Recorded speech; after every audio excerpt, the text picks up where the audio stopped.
আওয়ামী লীগের কার্যক্রম নিষিদ্ধ করার পাশাপাশি এবার নিষিদ্ধ করা হয়েছে তাদের সাইবার স্পেসও। বর্তমানে শুধু মিছিল সমাবেশ নয়, ফেসবুক, ইউটিউব সহ সামাজিক যোগাযোগ মাধ্যমে যারা আওয়ামী লীগের পক্ষে কথা বলবে তাদেরও গ্রেপ্তার করতে পারবে পুলিশ। বিস্তারিত জানাচ্ছেন জান্নাতুন নাহার জেরি। আওয়ামী লীগের পক্ষে সভা, সমাবেশ, মিছিল, গোপন বৈঠকে অংশগ্রহণ, প্রচারণা, প্রেস বিবৃতি, সংবাদ সম্মেলন, এমনকি ফেসবুক সহ সামাজিক যোগাযোগ মাধ্যমে দলটির সমর্থনে যে কোনো কার্যক্রম নিষিদ্ধ ঘোষণা করেছে অন্তর্বর্তীকালীন সরকার। এছাড়াও বিদেশে থেকে যারা আওয়ামী লীগের পক্ষে ফেসবুক পোস্ট দেবেন, কমেন্ট করবেন তাদের বিরুদ্ধেও গ্রেপ্তারি পরোয়ানা জারি করা হবে।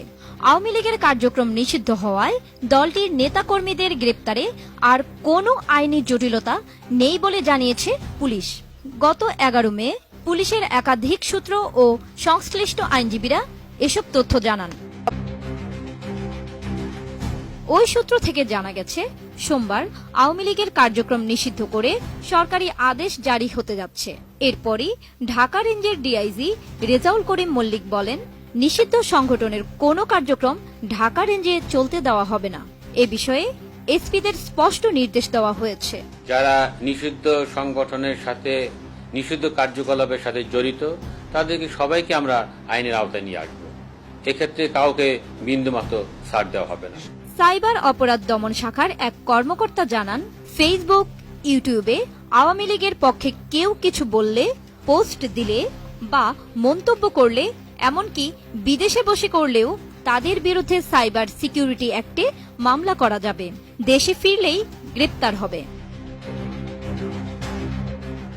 সাবেক আইজিপি নুরুল হুদা বলেন, নিষিদ্ধ সংগঠনের সদস্যদের বিরুদ্ধে গ্রেপ্তারে আর কোনো প্রশ্ন থাকবে না। সরকারের জারি করা আদেশ অনুযায়ী পুলিশ আইনগত বৈধতা পেয়েছে। সুপ্রিম কোর্টের আইনজীবী আমিনুল ইসলাম বলেন, পেনাল কোডের 188 ধারায় বলা হয়েছে, সরকার কোনো আদেশ জারি করলে তা অমান্যকারীকে 6 মাস পর্যন্ত কারাদণ্ড দেওয়া যেতে পারে। সরকার কোনো আদেশ জারি করলে তা অমান্যকারীকে 6 মাস পর্যন্ত কারাদণ্ড দেওয়া যেতে পারে। এদিকে অনলাইনেও আওয়ামী লীগের কার্যক্রম নিষিদ্ধ করার সিদ্ধান্ত হয়েছে বলে জানিয়েছেন আইন উপদেষ্টা আসিফ নজরুল।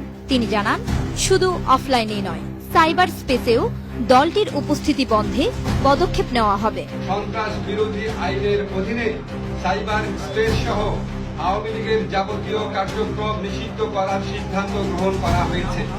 ডাক ও টেলিযোগাযোগ মন্ত্রণালয়ের বিশেষ সহকারী ফয়েজ আহমদ তৈয়ব বলেন, পরিপত্র জারি হলেই বিটিআরসির মাধ্যমে মেটা সহ অন্যান্য অনলাইন প্ল্যাটফর্মে চিঠি পাঠানো হবে। ফেসবুক, ইউটিউব, টুইটার সবখানে দলটির কার্যক্রম বন্ধ করা হবে। এদিকে যুব ও ক্রীড়া মন্ত্রণালয়ের উপদেষ্টা আসিফ মাহমুদ সজীব ভুইয়া ফেসবুক পোস্টে বলেন, এই সিদ্ধান্ত দেশের নিরাপত্তা, সার্বভৌমত্ব এবং জুলাই আন্দোলনের নেতাকর্মী ও সাক্ষীদের সুরক্ষার স্বার্থেই নেওয়া হয়েছে। ফেসবুকে বাংলাদেশ আওয়ামী লীগ নামের দলটির ভেরিফাইড পেজে বর্তমানে প্রায় 40 লাখ ফলোয়ার রয়েছে। সেটিও নিষিদ্ধ তালিকাভুক্ত করা হবে বলে জানা গেছে। জান্নাতুন Nahar Jerry, desk report, ATN news.